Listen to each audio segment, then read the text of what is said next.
friends say multiple choice. Muna or two idea, person capacity be. So two idea san no aduane at the same time. Say the boy be save time. But obi naturally now real coffee back na e dey attention aba. Overloading of sockets. No more near there. I feel so be keep it. New man kuku na nkaka bebre hu hia sa new man eboa maja no ehye anytime maja baby asa kuku na nkaka rubo na aboa maja na ahye sa nti hu be hia se sa new man nyina ye be yefi afesu edwanum hu tumi nka se ma manfo no eduane hu ti eno bi omugwa odwanum kra di coffee asapa for family ni ade but the hu be hia se Kebenya designated place for cooking. When baby pot I need I know I said about monitoring baby because emfa ejashishemba.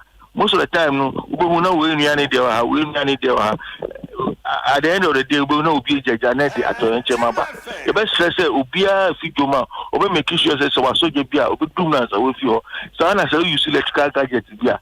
Make sure say there anya say sisu the channel. Ube dum na sana ube figure no wo mo di ejana ne ngo etutu nam ne ade nyina ahweye nkwa na ebetumi aya emma ejahehye nemba Ellis me the pastor wabo the issue of obi a okipu nkuku ne nkaka niema bia ehun hia no na okipu ofie etimi boa ma eja no spread but other factors are and also boa in the spread of these fires.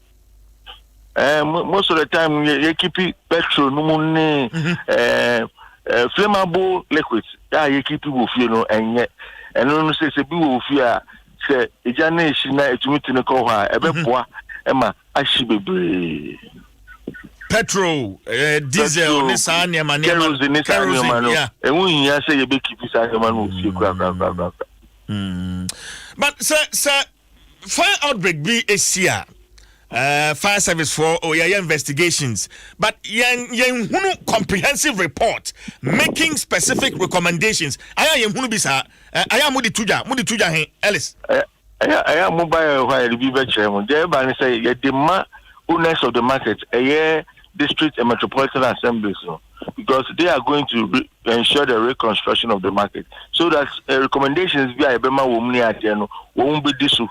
And into your demand for purposes of insurance. The second issue, you say, you get to I almost task force me bomb and say, Mom, yeah, dear papa.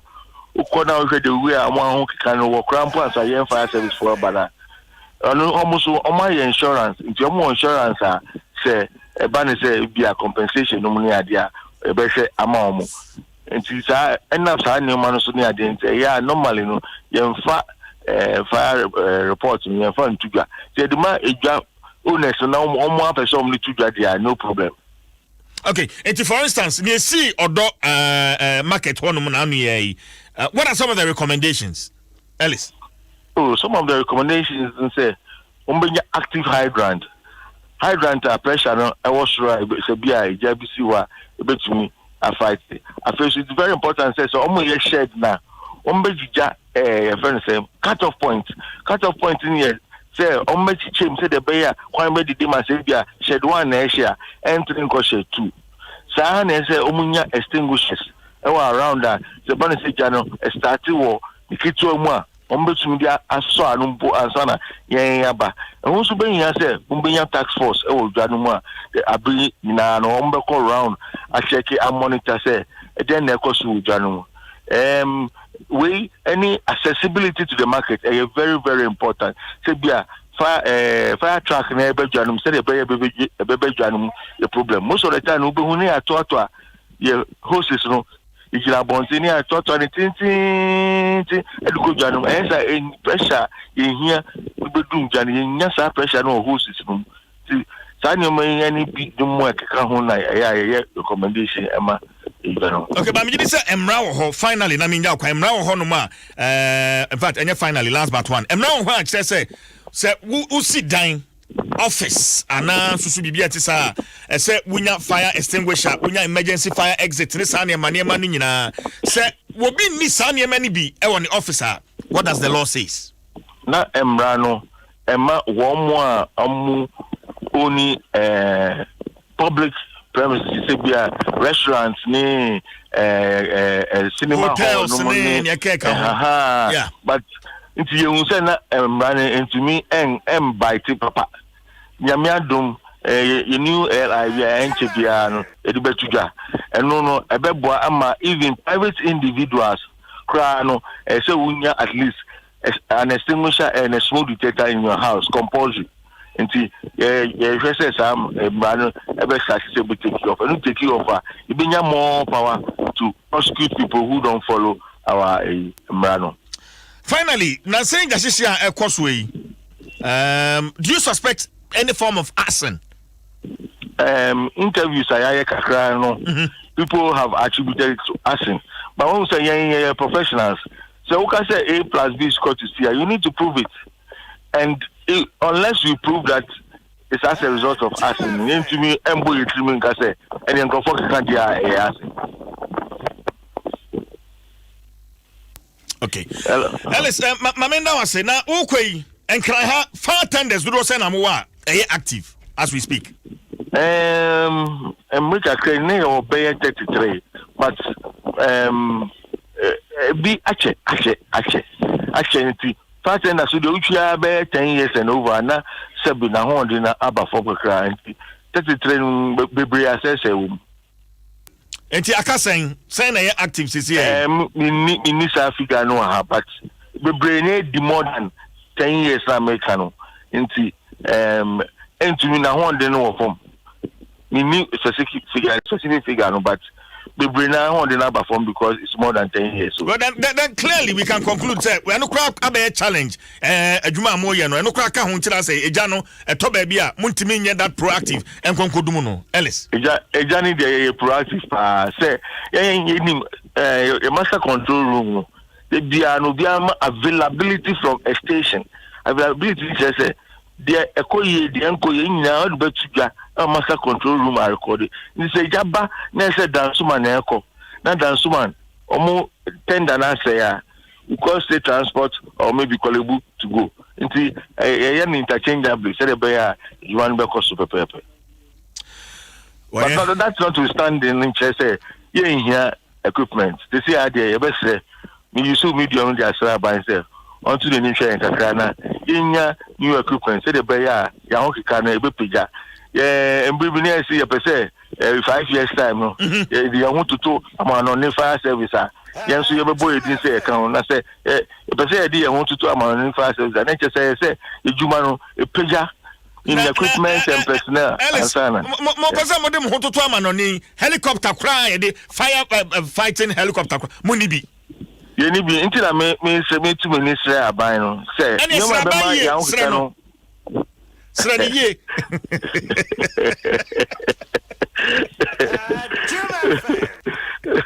Me ware she pass enche mu be hu yempa enche bia mbe hu say eh pass service phone e enya gro kra enche bia ebe hu afere on yes silent Ellis Mamena was in fancy. Why? Ellis Robinson speaks for the Ghana National Fire Service. Ellis Robinson Oku and Ameneno Atreche and Kobono. Ma many the mayor of Accra, Honorable Nia J. Soa, Meneno and Treche and Komo. Honorable, good morning. Good morning. Apombo Michelle too for so official panso. Me say you are not a happy man, especially Ebano na say ejashishia nkran han kwa metimi akan be 2-3 weeks to 1 month ni be miensa fire outbreaks are esiwa ha how adwene pa honorable yo esa accident ebadia and now certainly as a city authority we need it because it affects life and property. Fortunately now life has not been affected, but lots of properties are destroyed.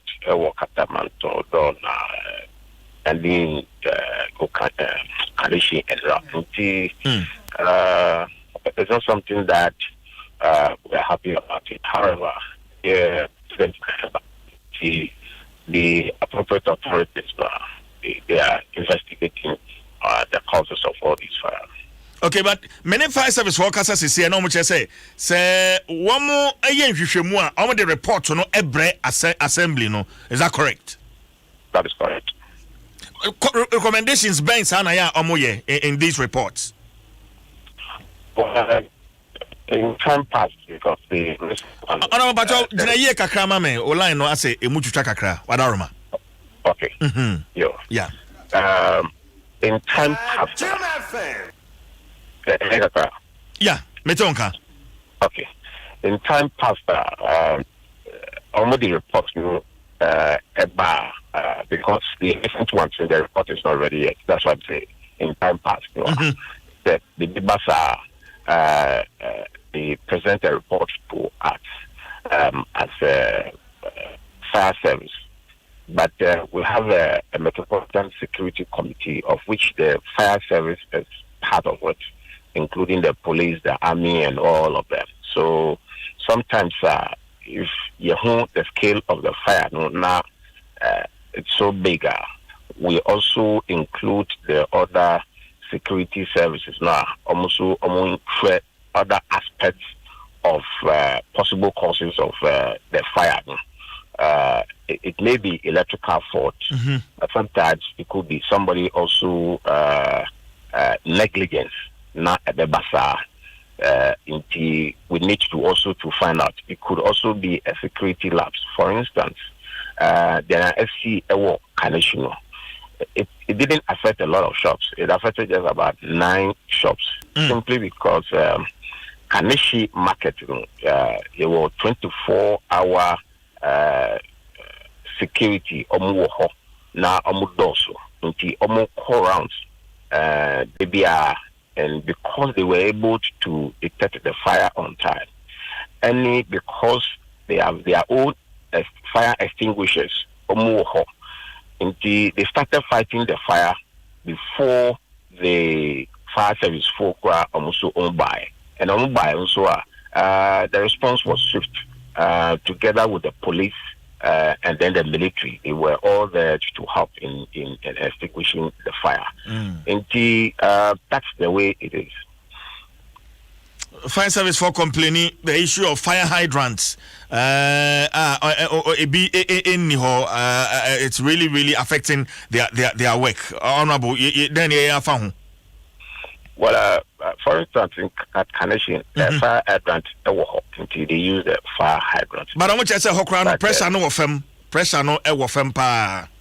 Okay, then some of these things, when it comes up, we have to link up with the Ghana Water Company because to make sure some of these things. I think we also have to intensify the routine checkup of some of these facilities because fire gets everybody and crowd before everybody. I will urge the Ghana Fire Service also to do a routine inspection of these facilities, not more, so that we don't wait until there is fire and then we are looking for where there is pressure. And the collaboration between them and the Ghana Water Company and the Assembly has to be much more tighter. But what is approach for Saka Abranti B, a suspected arsonist who is allegedly, behind the recent fires? Honorable Wati? No formal notice has come to my attention. Oh, okay. But I don't know. I mean, how can anybody be behind fire outbreaks for whichever reason? I really can't think through. Well, people have got all kinds of motivations in life. In particular, the husband. So some of these things you can't say intimate and sick, but we Ghana for Kasa and you are in a position of authority and say Kasa from the position of facts and available to you. So I would like to stay on course on the issues of some of these things. But one of the key things that over the period is the fact that almost electrical wire problem. In fact, yes, you who call wires now would be now wako to very fake ones, low quality ones, and all these things ignite and now sparking fire in our houses and then at the market as well. Also issues of illegal connections and BBR. Some of these things one of the causes of the fire in addition to sometimes and then they will not also and they use like charcoal and they will not quench the fire. The time not and then something may happen. So I buying through NIDA the whole of last year. I've gone through the procurement processes. Now, but rewire all the markets. And this is not, and I want to repeat, this is not in response to the fire outbreak on the LC. Yeah. All the markets in Accra, the market leaders are fully aware because they've been engaged for the past 1 year. And the final presentation was done to them in my conference room in October. That the rewiring will start somewhere in February. In the Malata market, Mokola market, Kandishi market, even Tima market, all these markets are part of the general program that they want to rewire and give meter to every shop in the market. Okay, so me was here nyame adoma February bosumi a eda ni mafufufuro yi mu no e na sa dwumadi ni be hye. Yes. Rewiring of all the markets, Wabodi, Malata, Kandishi, all the market. And His Excellency the President have made that point also very clear to Ghanaians. Time now call Odona marketing issue. It's something that has been considered at the highest level of our government, and it's a priority. It's just that Abaye Juma procurement process is a delay, and you have to go through international bidding because America folk almost calculate a woman under the NIDA. Some of these things are to me sidestep the process, and that is why. Okay, well, Namidija Kwan, Emwa Wadaruma. Ane aban mode eboa wo mo niema ahye kantamantu foi odofo kanesi for someone ho hyehyɛ no etisen honorable na menya kwan. Okay, so for instance Kaneshi market and we realize that 9 shops were badly damaged. Fortunately it's not at like Odona any Katamanto. 9 shops so, Kaneshi 9 shops. 9, okay. 9. So those 9 shops also affected and then mom shops fufu na ombe stati omwejuma. Whilst we are taking the steps in the 1 week or 2 weeks now you will reconstruct shops no amom Kanishi. So Kanishi it's not a big problem as compared to Odona any Katamanto. Now say you call Katamanto any Odona. I mean, if you look at Odona, the whole place is cleared. If you look at Katamato, a huge place is cleared. So what are steps? What do we do? We are still talking to the traders. Some of the times the traders also some genuine concerns. For instance, over the years, I buy see and your private now be see or see especially private now or see market fufu MMOA, then the cost of renting is shot to the roof, and then they are unable to get it. So consequently, before we realize now losing shops, no, and they have experienced that over the years. So some of these proposals now, it's difficult for them to accept those proposals now, and that's why the dialogue in good with good intent. How do we make progress? Because one of the things, for instance, Uko Kanisha its own a concrete building, block building. Uba Katamantoa, a sheds with wood. Inti se eja estatia expedi very, very fast. So one way or the other, we have to improve upon the infrastructure of our market. And these are some of the things now you're pushing. And let the Minister for Local Government with his deputies and serious government delegation, you're called into almost all the markets in Accra to engage them and also to make sure some of these things we get their also support and get their understanding. All right, Mamina Wasina, young friends here. Honorable Ni Ajay Soa, the mayor of Accra, and I'm in train command still on fire outbreaks. Mene Ura Lawrence Yen, or a forensic scientist, Meneno and train and Komoraya no Temenka. Hello. Mebata Pomboko. Adom Boko. Now, from where you sit, and the recent fire outbreaks, who trend to be? Ryan. Okay. Trend in the debut of okay. As a forensic scientist, you a Jashishia Mujuma Kakrano. At least, a share the real Nomasi corner. We can see, say, there is a kind of trend. You follow. Yeah, no, you man say, you better share the criminal aspect. Need to make trace the source of crime. We share the corner. What the Mama example? Yes, me too. 2012. Kumasi Central Market in Kwa. ABC year 150 shops. 2014 about 300 shops. And at 2016 over 100 shops. When I recorded fire incidents okay or Kumasi Central Market in Kwa. There can cry and fanka.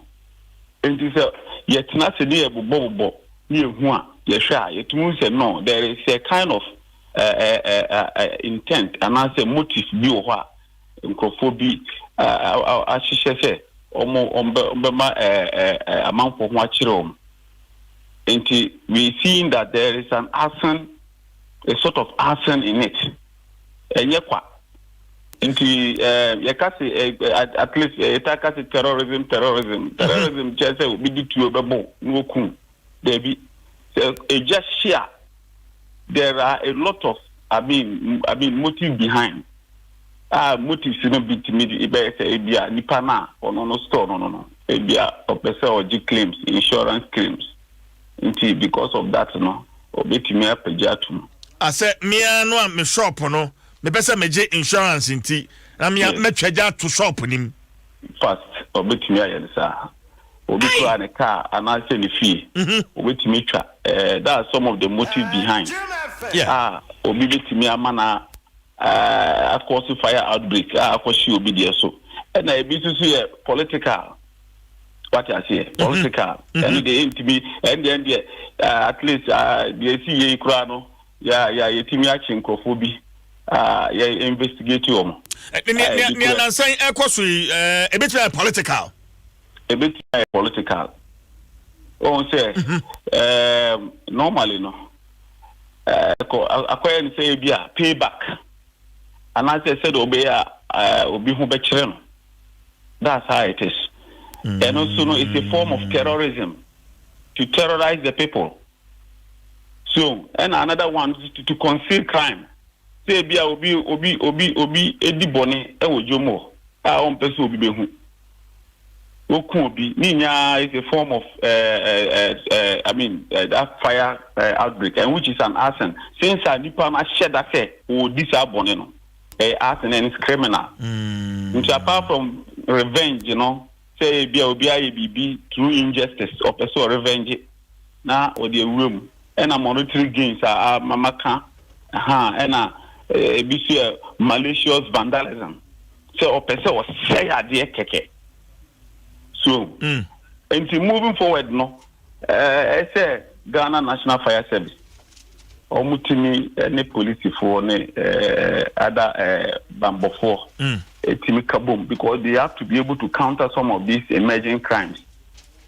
So, you know, that's the new trend, emerging trend, threats, eba, ewiasi bibia. Into Osha, it will be a friend say, pyro-terrorism. Pyro-terrorism. Osha, Ejashishia, Ekoso, Ewa, Mamemu, Ejina. They say that's the new trend, terrorism, it's a nice way of them achieving their goal. And on what you're saying, Tramfodini Kakra saying? Pyro-terrorism, say, Omutimika Eja, Etu, they said the 83 you know, Etu, or vegetation, Asia, maybe Biashe. That means they've achieved their motive. Oshe America, ABC Yoho, India, ABC Yohonomo, Oshe Nansenya, Australia, ABC Yoho. So it's a kind of way. I'm planting nipa. I'm go honomo say, yes, I man. Into any day, okay. And I infinite terror. And also can Star Forest, you know, Osha, Nansenya, Israel. Saudi BC Yohonomo, forest fire, cause a lot of havoc. Until Sanyoma way there, any quantity did agro crowd or my. Okay, Orion, indicators I bet me are pointed to the fact that sir, Ejashishi idea, politically motivated. Orion, which me about Kakra. So I will in atmosphere, we are in a political atmosphere. And now we share trend in Ukraine, and yet this political atmosphere be enquan. And then I say a bit my revenge. So what I say, Abia, Obi Mres, Obi Inti, this is the time for revenge. We soon rest, maybe a man watch them. Say, a man for no, say, I bind the ubu, you are heading people. I mean, you are. I say, ubu or mine, microphone or ubu. What I say, that you are solving people's problem. So when the people are in trouble, that means you, the government, you'll be in trouble. You have to find a lot of money to compensate people and their families. So it's a kind of so it's an indicator that political atmosphere. Yes. Finally, in investigating some of these outbreaks, say a January bibia shidrebe na yesi akwaya investigation. Mafei ya the forensic scientist tisawo ya the wako site ho baby a Jano ashie no. How do you determine say a Jano ebi a chance free ha ana so adiwe poten ene ko fe Jano ebai? Very good. Eje bia ebehye no. Naturally say the source. Maybe a free buy. What I say. Into your flow, baby point of origin. That location where the fire started. Scientifically proven. Say ubitiminya. And now the burning patterns. Burn patterns no so wa. Ubitimi afa. Into na yesi just share. It's a crime scene. We don't expect people to be there. Whereas I know you tamper with evidence. Into wakono say you trace the crime to the source, the criminal. How will we do it? So you, the person who is at the scene, you have already committed yourself. Into your chill, na you have a footprint and a fingerprint be, and I say fiber be analysis. You also be incriminated. So, just a forensic science, no after. I mean, Ghana, at least we are on course. And SF Fire Service and other security agencies, you know, use a lot of forensic scientists in their work. And yes, they say, you know, criminals, you know, they are using a whole lot of means. They say, almost advanced than some of our fire service men and women. They are even advanced, far advanced. Into better when you say no. Why we? Until we have to be able to counter their effect or to be prepared forensically. That is how we have to do it. And I just share there, say ba nipa no here ejano say be sheno there. Apart from the traditional way of fire burning, say bia obi manchis bi na aka accidentally and I be a light off na this wires here aya na eta air faulty no. Apart from those aspects, the criminal ones no there yenya yenim. I mean, and then a shas here. A course to my mind, Swina. Into no nest, ye read. Next, just will be better terrorist. Or be put to an aboriginal when you saw Bukun. No, a terrorist. Terrorists, you know, they have different motives and different modus operandi. Which is to say, you know, operations now more, you know. Fire is part of their operation. Into just share I mean, Okutani accelerant. I mean, on one can nipa no page gumwa. I mean, in the presence of oxygen, there is a burn. Ebeshi. And accelerant, it's easy to come by. So,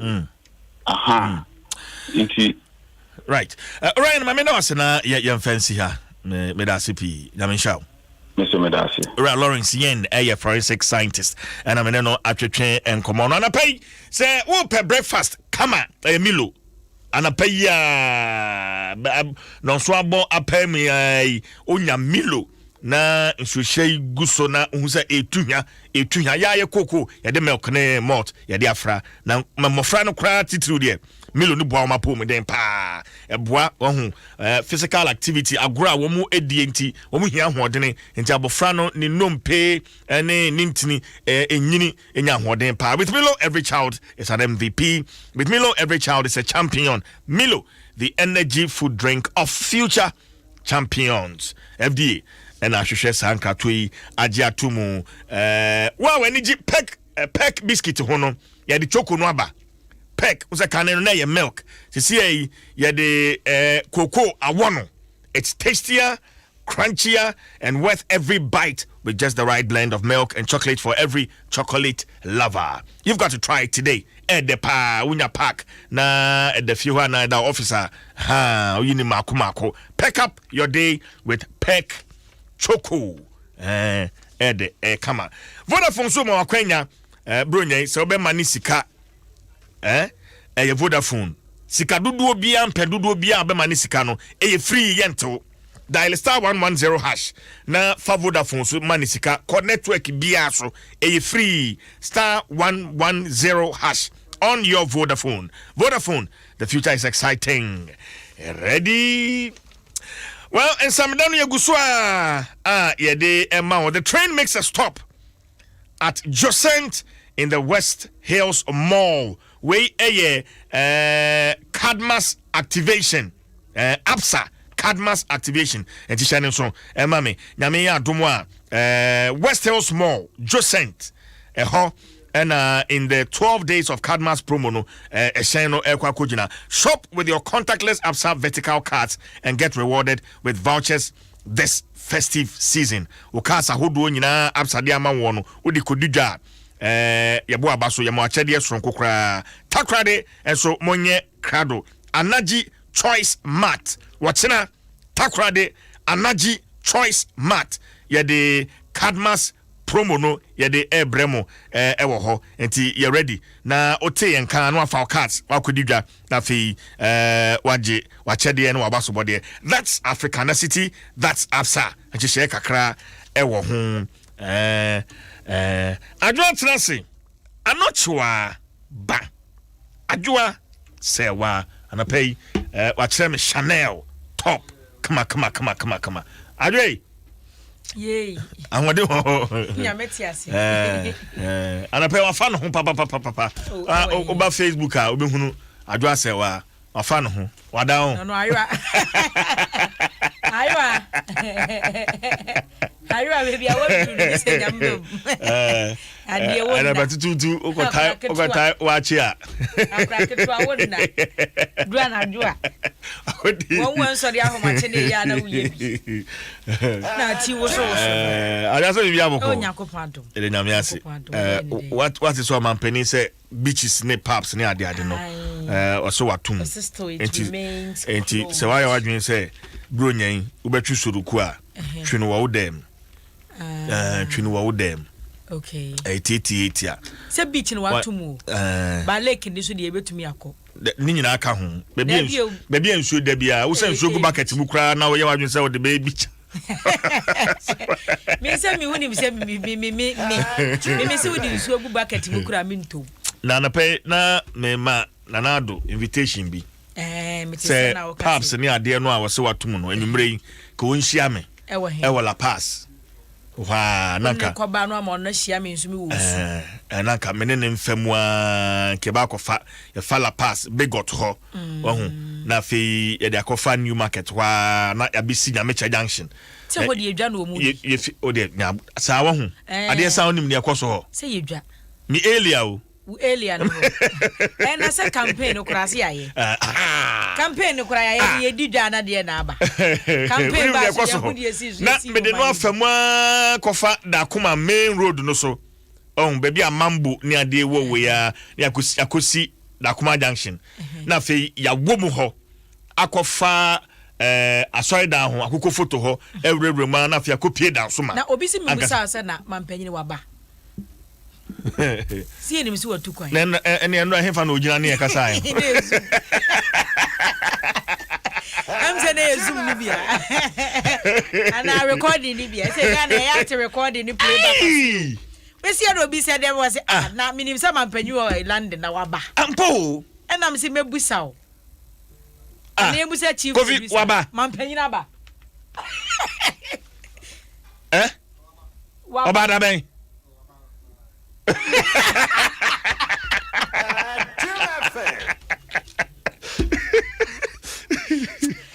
Ghana pa what's the people say you crew more there say mampanyi na ba wo my dia na eje ebusa say no hefa no ogina Zoom na say na you playback Zuma the same you know I say on say be on my setup and I will chroma so ho okay yeah bibia to me see ebi so na record it ho me ma dwendwene we ho na pain yeah enkrata no ba ansa na obekon krata no me emfa ho aseda no Emma Vivo smartphones, stunning design, superior quality, Pan-African savings and loans, Bell Chapman latex from your partner for life. Vodafone, the future is exciting. Ready? And Agbeve Herbal Center adwa yeah akwan wenim more fire the one krata no ba na daily graphic dem say yeboka chire de swam kra be ko mbebu abom massive 95 pages we ka 96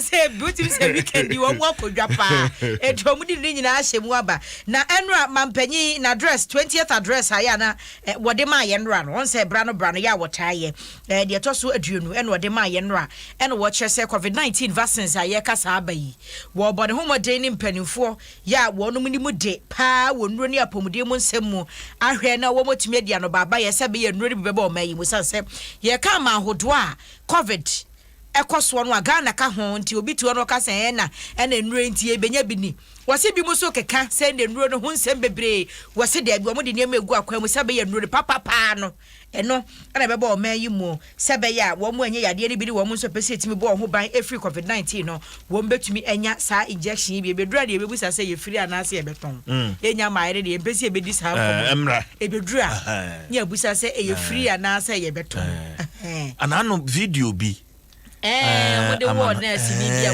wo de ni subiri ma ni twafi na me hwe me yam hye me pa say ade yi bibi yenhwe ni ye na broni fitampo ena wo bu ahwe e bon say ye immune system ni ana ye kam adwa nkam immune system asem ade no say ya kakaduro ne garlic ni ntino ya ne mu ode kam ade ye twafi eti no se papa no de papa no ana wo mo ye consultation ni ma say ya papa me de wa afna no ana wo process no bia emfa ni say papa ni bia no munya am say ehia upgrading kakra aka ne ma kakra ebi so anu yare da Oh, okay. So bi on ma yare da. And ebi so ba musa on say bi on mom you allergic to so many things. Yeah. Into yare hospital kwet musa wo yare we ya na wo yare say bi adru bi wa ya fam. Yeah. Into bibia ebetumi yesisan so and about commission on say me say 2024. Me picture be pie ballot papers so. Hey. Yes. Now me party no a rejected ballot of Ghana. And obi antimente if you say to aba obi aso obeti rejected ballot. There be on say fi no the third force. Nanka yi ya third gum ye four. Oh, until rejected where you gum. Rejected you gum. Enti enam so ma about to commission on say no work say omo de niam ahodo pi gu akwam. Hwemfo nyini say de omo si ballot paper ya fi no a. Esa dark lines na dantemo no. Efi abesere kwane yetia we no mu bie mu kakra se be ye enso hwede kwabrane aye watumi team from Nanado adi akosi independent candidate the free throw kwaka from watim ni nyina boanya ba akokora wom watim sa ha no na inkine ano oden ti ode kone se efedi na ha no sa ne sa kobo mu bi ana odi besim hasara yarega eho ena palunya kakra wahu ena ba ya besi Bridget so watim akosi asie enti wo mo se ho nkyerɛkyerɛ no wo mbekɔ so ana wa kyerɛkyerɛ sanso na road traffic amendment bill no empanifo apase mrashe bedwam okay sanse yembu asabi yekurastia na na yetistia na chi ansemfo ne ya na doso ya na doso ene nyesa wo kan adwa be hu kwabrane na fon yife no hwa WhatsApp status ade a wo pake betumi ahwe odu fi betumi ahwe no emema no so a okodu onim se wontumi nya konti no aka onam kwa so highway no fe no ne ge ne kasa adwa no nka no bebre nka no bebre yesi mi musa mo se ya mo kodu a gate nyakire ya mo park gina kwa be 15 minutes ya mo ye den se ya twan mo bia bebie gate no aman ene ya mo ma ben no mo bedura ya mo ma ben ya ba no aka ne kania no edafi ho no mo hu se ya ba kania no ade yesi fi wa ya ye hu ye pupa ne ye fi mo Kofi Asan ye ti aburo se papa wa na na pe de we track 2 ye ti pati e kwa ye hu se kan ni si ho ne ye ni akoda ya na ye humpa now there is an interesting story Daily Graphic center spread no wahu exposed wires turn pedestrian walkway into death trap exactly akwara na nsa enam we mpo ne ho saa naked wire so wo eh fa no ne sana mpo ne ho saa na nipa kro ye saa de we mi hu na wahu ka meche niska because nkra ha airtime pa uhwe nkwada o mu kosko ndo nim se post wakeke street lights ne traffic lights home cables ni nyina piepia bonten nkra ha de very common ba obi adwene maso we hwe panyin ni mom nam ha na hwe bi akora no watwere po no wanti se do bi wa be this akiri obi akora bi ahwe ho ansa na Ghana ha ye hunu sese bi ensemfo wo abonten wa make say ya e bia na wani akobo bi so se sije asema adwa eka no Adom FM eno an bi na wa hai obetimi afre na Kofi Asan de wato so sisi ano akire bebi a wahunu saa street light na traffic light no a ehon wires no enyina tuatua ho no mankofo edi ho akwane aba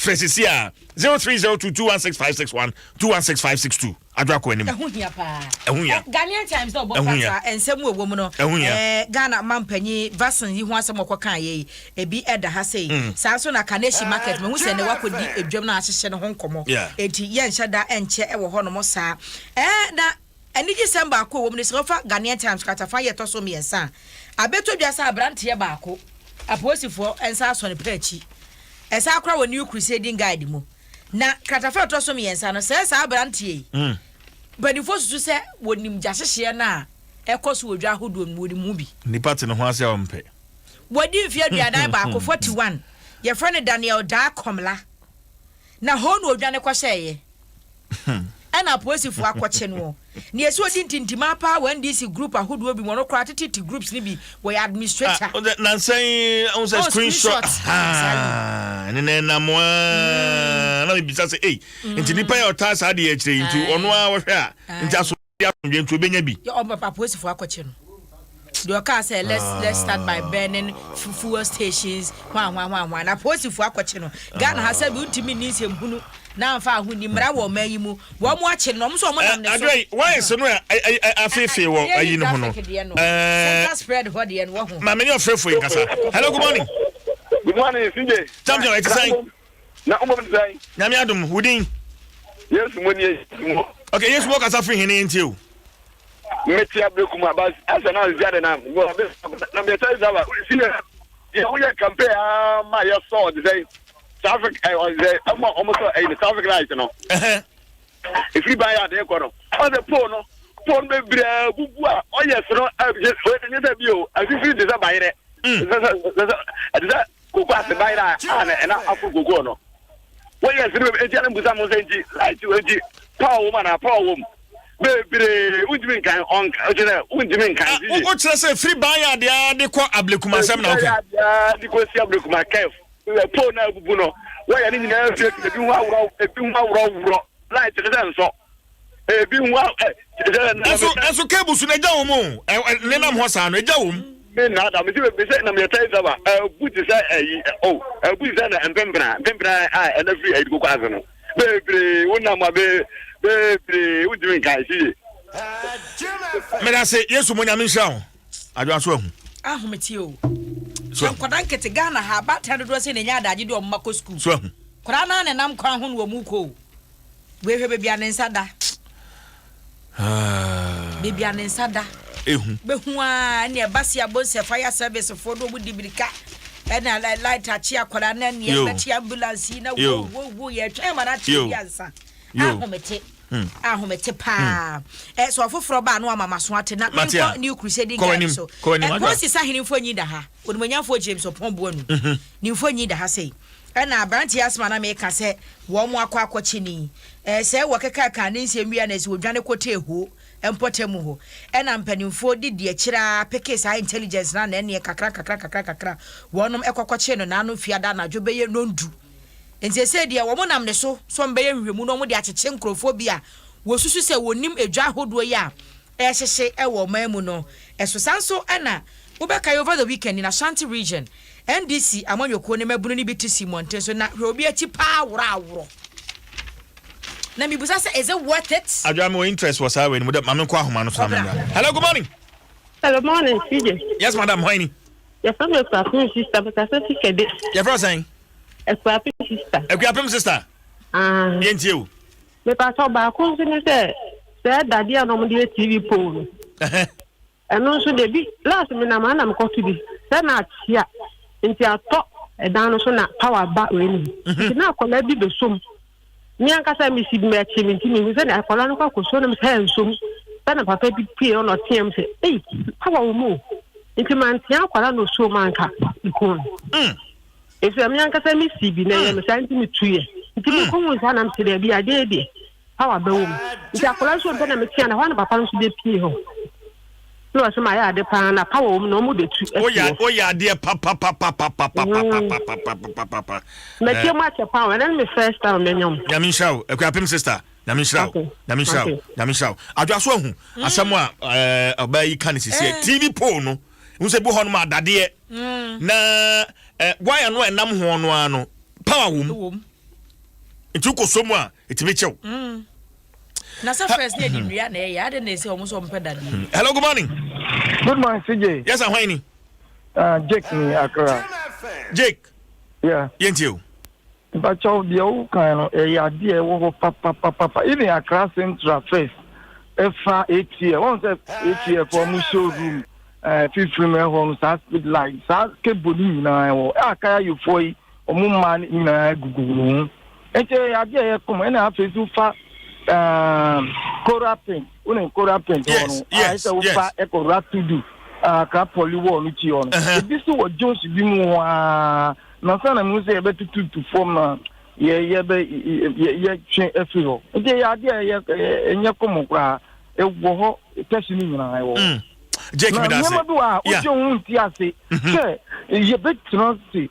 no ade be ye han ade na I say fire careless me juma e tora bi na mi na na mi su o man ya nyakopo ahira ye sei ujuma CJ ye be na haye eti e ana mi hu se ko fo be pray say ye call ye classes mi ko ye course mi ko ye HID mi ye professor na mi say professor for what na the professor be pray no dia be na mo ye wo kuma Jake we bi sabi me da se how adwa Obiama Ghana last one okay hello good morning Yeah, good morning, CJ. Why I'm about to call Brandon because I face a man. Come na yenti we You me that say. Now, I can't get it. Oh, say the dino. Yeah, almost dino mo train light. Man, also mo the fat dino. Iron sheet in facial board nasi. What did that dino? I can't iron sheet na.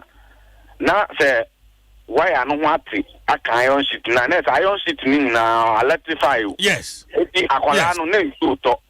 Ano yes ofa po ni warning them and a chini gina ho. Eti electricity for by na say a dining na electrify. Iron sheet ni na. Eti mi de mesre omo si dadie po no. Omo ntwe dadie ni fi iron sheet no ho. E bia na dan no wire ni bi aka iron sheet no. Ena samanka tie ya aka so. E bi so di ono okusi po na ma obi. Omo yetu ene kuom. Because iron sheet ni na electrify. Nti e besre dadie po no. Me de mesre aye madin ya de pa yen yi sa de ni film anya sa o de innocent bi no na mo me fa ban no na nsu to me fa ban no na ne ho ka dadie pe ni wo ma no no nti e besre dadie ne de eboa ba ye dan no so no yen hwe sa ne a ye be dadie po no wo dan mo Adwa CJ wan sem komo ye akotwetwe nsem wa ani nsem wo ho ani sem wo ho pa ani sem wo ho na are ho adwa sa asana so far de ja oye nkrofo ye Kofi Mante no wen ye kire no a ebi achi wuro ne ade a na enra me hwe videos kuma se de am se erade adwa na me bibie no hon mo e be kame say chobe na obehu na medim bi for what reason enra me hwe video abranti a kana sem say na chia na chi na awro is it worth it I mean is it worth it come back so politics na calling at say na me som at say come on you should give me a break when they the omso mbe no na ya na me ka say what say me a make say me your first born wo fie yi a you're dying way. Between me phone to flight mode. I feel now, Johnny. Yeah, sister. No say and sister na me sheto no. Na sister na me be do school mo na ho metia. Sadi we nya so be ye. Obe son. Be ho yi. Yo. Obe son. Ye ko be bia ba. Eda he. O say, ya ba adwuma. Asa so ko be bia ba. Me say ye ko ema ebi aba. Yo. Me say yes, brantia so no bi. Brantia so no bi. Ye ko me bi aba. Why? Ye ko me bi aba. Say yes ya nkwa yenye. Ayo a ya da wate. Ya da. Daniel Techi ameka me san homa no Metro Mass. Eja tomu ema ehedwere be. Ania Daniel yeah. Ujina hemfasis ya? The same no kai am in between Yeji and number 1. Na meja is no kai. In between Yeji and number 1. Ne. I then ekoso Daniel Boyamane. The same no kai am say ahomachire na enya ne tie you talk about na ya na mo lodu free Yeji ekọ Ukraine. They are back one Africa economy. Ja atomoma kana ashikra ibianwa empeye betimi afa osaka no na isia yesaka ebra me kodru ho anofa na ese ade a me kotu na mo officer no ho na mani board boy ni se ade a nra ebra ka no free hanom omo okwan su kwa na a passenger for na omo tito ho no ehun se emu se bi Africa no to a ba eti ho no mo free driver ni se ekuma say eja eya for kan meti driver no ejina ye ebra oja ya wo ye say okoka na che ko hwe say edi na si a ema no ana say passengers no e fre no odu ha na say eja na to kan no iti na so mane be bie Daniel to say what send you videos hey sa ana etiba na ase dwere ba sa na etie for nwan ni mo Facebook ashikra basna ashikra bibia no amanfo niema o matoto ukodru a enam bayre nnuane amanfo ntade me hunu bayre pa atoto ene emuntos ne enam ne ade a kyese ni nyina hye sije nya senketo a in fact ube hu niema kyese egu from ho kyese ni wura no bibia no obi betimi afa wo sane because on say ye gigwa no akwa enam bayre adwa na ye di ne ha enti omo free nkan eba beto niema wo ha nyina no beto niema ne se kwa na so omo so akwakoton bayre na ya paki agu ka no eye boot no mu enam kente ahudo amanfo ntuma se omo to akokoton ana se bia wa beton ebi aka wo san di konyina nyina hye dwere ba a kyese kanu krano mi du ade na echese si nra be 9 to 9:30 mo ho na ne de me ko ho nyina no na eja eda su da kanu mo a echese eja no ndumye na arouse ba ko a ka woni se be bia ade ni si ye eni yeje no ekma se about 20 kilometers na omo fire tender na kai wo yeji ha betimi aboa se ye betimi adum dia no ba omo frɛ na say tender na say ya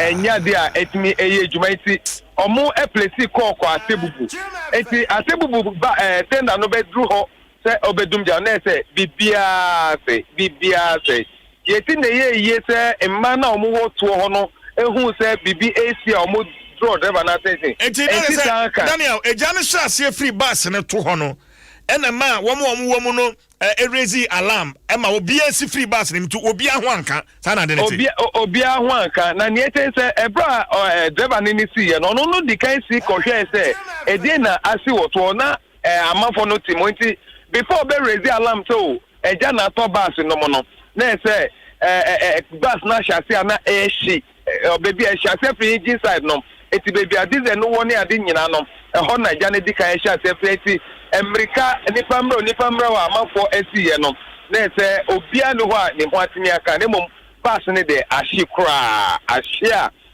nadmo officer oba ho se sia na woto na mon president say na baby a meja na network ni wonti woja also office asaba na otwese niema asaye no ma take stock na nipa dodo na e wo bus no mo no eye 35 na omuye transit nipa 35 na wo bus nim 35 na never bus no according to the records I want them na nipa 35 na bus no okay na bus no about 45 capacity eti from here genome obegina number 1 of number 1 obegina prime na we call the last stop here asebubu any amantin area ho na say amafo efrem mo ticket mo yeji ha na say wo ye transit wo kwan no so sa ansa na watimi asimo kwakwa bedun kran nti na enura sekayade a eye full to its capacity a ya hwe anaka ne ebetu ye we dia no na ese eni be nya yi ba ne monyame na ebeda na se a passenger fo na omo wo car no mu nyina no enya kwan siye ansa na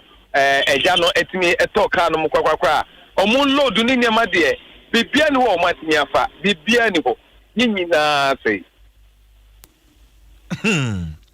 asam no kwa san ye me nwanwa nyina chese hu dewe aka na se aye ashikra ashi hey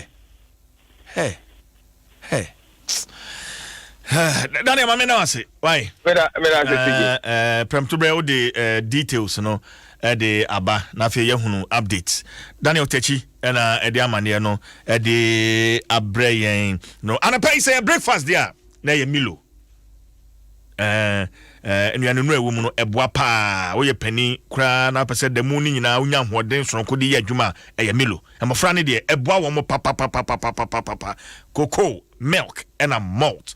Milo gives you the nourishment of all these three and the delicious taste of Milo to help you breakfast your day. With Milo, every child is a champion. With Milo, every child is an MVP. Milo, the energy food drink of future champions. No. But shining so sunlight washing powder no yate so me 1 kilogram no pack no yate so can na 10 cedis 50 pesos sisi ya yate so ama na bedru 7 cedis 50 pesos etiwei eye bronya adoma ebo krinkan sunlight yatete so 1 kg no yate so enti shining so se bronya ubesi niema amemu ayiham esi kama sunlight washing powder 7 cedis 50 pesos pe eti kope binato na wonso so enya emu emfaso enti share nso sa emame emrantia no de agudie hu nsem no de eba na fe yewia the birthday no so ebeto aso na ye de beyiwa no so de abrel ma mentwa me ho